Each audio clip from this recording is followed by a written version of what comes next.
그러면 반등을 노리면 되지 않냐라고 하시는 분들도 있는데, 반등만 먹고 나오기는 상승 추세에서 어느 구간을 사는 것보다 훨씬 더 어려운 일입니다. 그렇기 때문에 우리가 해야 되는 일은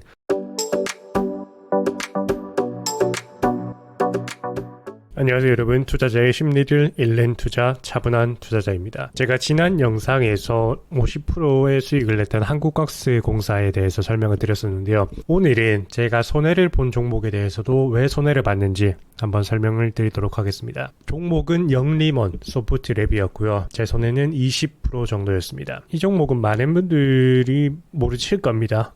시가총액도 1000억 정도밖에 안 되고 지금은 1000억도 안 되네요. 약 800억 정도밖에 되지 않고 사람들의 관심을 그렇게 받지 못하고 있습니다. 제가 매수했던 금액은 880만원, 약 900만원 정도이고요. 저는 190만원 정도, 188만원의 손해를 보고 나왔습니다. 자, 그러면 제가 진입한 타이밍을 한번 보겠습니다. 저는 작년 5월 10일에 진입을 해서 약 1년이라는 기간, 올해 4월 5일날 매도를 하게 되었는데, 차트로 한번 보시겠습니다. 지금 500일 봉으로 차트를 보고 있는데, 여기에서 첫 번째 문제가 나옵니다. 저도 이 종목을 했으면 안 되는 건데 왜 하면 안 되냐면 신규 상장주이기 때문입니다. 우리는 가치 투자자가 아닙니다. 물론 이 영상을 보시는 분 중에서도 가치 투자자가 있을 수 있습니다. 근데 저는 누누이 말씀드리지만 가치 투자자는 아닙니다. 저는 수급과 거래량 그리고 차트를 보면서 투자를 하는 투자자이고, 그렇기 때문에 저에게는 과거 지표들이 굉장히 중요한 역할을 합니다.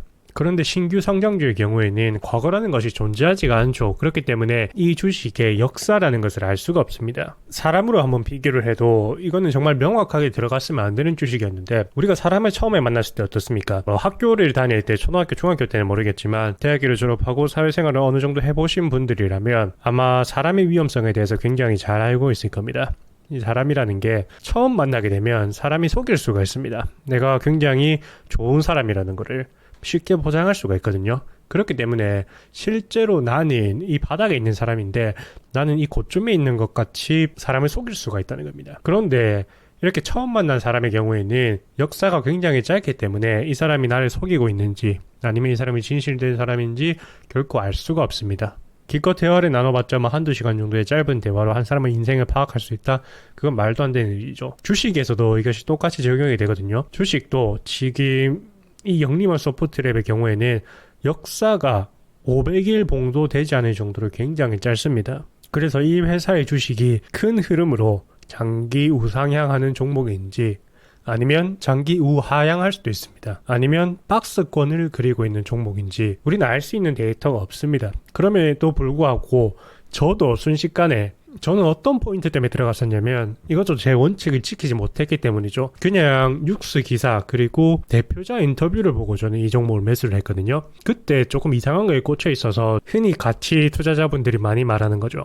회사를 분석할 때 그 회사의 대표자도 굉장히 큰 영향을 미친다. 저는 회사를 운영하는 데는 이 전제가 맞다고 보거든요. 대표자, 한 조직의 수장은 그 조직을 바꿀 수 있을 만큼 강력한 영향을 미친다고 생각을 하는데, 이것은 주가와는 별개로 봤어야 된다는 거죠. 그런데 유튜브를 이렇게 쭉 보다가 대표자 인터뷰를 봤는데 너무 마음에 드는 거예요, 이 대표자가. 그래서 나도 한번 이 대표자를 믿고 이 회사를 한번 투자를 해보자 라는 생각이 들어서 제가 어디에 진입을 했었냐면, 저는 작년 5월 10일경에 매수를 했습니다. 여기 요 타이밍이죠. 전체적으로 보게 되면 지금 하락 추세에 있는 종목이었습니다. 네모박스를 한번 만들어 볼게요. 제가 5월 10일 요 끄트머리에서 매수를 했으니까 전반적으로 지금 빠지고 있는 상황입니다. 그랬으면 이게 들어갔으면 안 되는 건데 뉴스 기사, 대표자 인터뷰에 속아 넘어가서 저도 매수를 하게 됐습니다. 이때 보시면 어떻습니까? 거래량 우리 한번 살펴볼게요. 제가 지난 시간에 거래량이 우리가 진입해야 되는 시점을 알려드린다고 했습니다. 그 부분 아직 이해 안 되시면 제가 한국가스공사를 매수 매도하면서 영상으로 설명드린 게 있으니까 한번 참고하시면 될 것 같고, 지금 아래 한번 보시겠습니다. 여기 거래량이 없습니다. 이 종목 같은 경우는 시장의 관심도 받지 못할 뿐더러 세력이 전혀 들어오지 않은 종목이었는데 저도 뭐에 홀린 것처럼 이렇게 들어갔던 겁니다. 그리고 자그마치 1년 동안 이 주식을 보유하다가 결국 손절매를 하게 됐습니다. 자, 한번 확대해서 보실게요. 5월 10일 한번 보겠습니다. 5월 10일은 요봉이거든요. 자, 5월 10일에 무슨 일이 있었냐? 아무 일도 없었습니다. 전혀 아무 일도 일어날 것 같지 않은 평범한 날이었는데 매수를 함으로 인해서 끝없는 하락에 물려버렸던 것입니다. 여러분들도 이런 실수를 하셔서는 안 됩니다. 우리가 올라가고 있는 종목은 아무 데서나 잡아도 수익이 납니다. 그런데 떨어지고 있는 종목은 어떻습니까? 아무 데서나 잡아도 손실이 납니다. 이런 그래프를 보시면서 그러면 반등을 노리면 되지 않냐라고 하시는 분들도 있는데, 반등만 먹고 나오기는 상승 추세에서 어느 구간을 사는 것보다 훨씬 더 어려운 일입니다. 그렇기 때문에 우리가 해야 되는 일은 세력이 확실히 들어왔다는 것을 확인하고 진입을 했어야 된다입니다.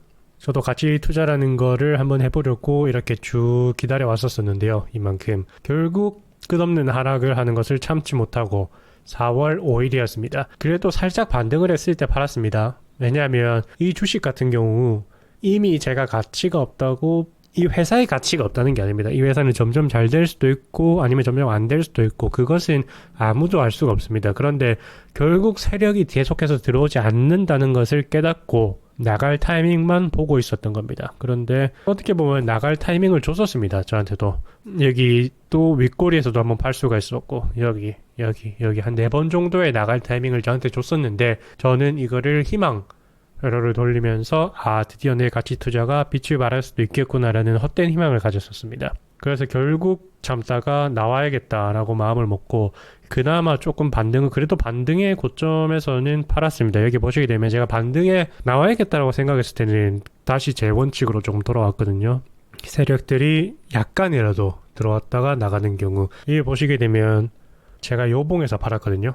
요봉에서 팔았는데 그래도 세력이 살짝 들어와줬습니다. 이때 살짝 들어왔는데 봉의 움직임이 별로 좋지가 않은 겁니다. 그래가지고 제가 그 다음 날인가 그 다음 날 매도를 하게 되었습니다. 자, 이것처럼 저도 이제 실패하는 종목이 있습니다. 제가 지난 1년간 이제 수익률이 계산을 해보니까 45%더라고요. 제가 약 한 7천만 원 정도를 투자를 해서 이제 원금이 1억 정도가 됐습니다. 물론 이 전액이 이제 주식 계좌에 들어가 있진 않습니다. 다시 또 뺐기 때문에.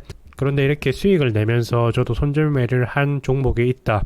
우리 모두가 항상 수익을 낼 수는 없다는 것을 아시고 손절매라는 부분에 대해서도 항상 염두에 두시기를 바라겠습니다.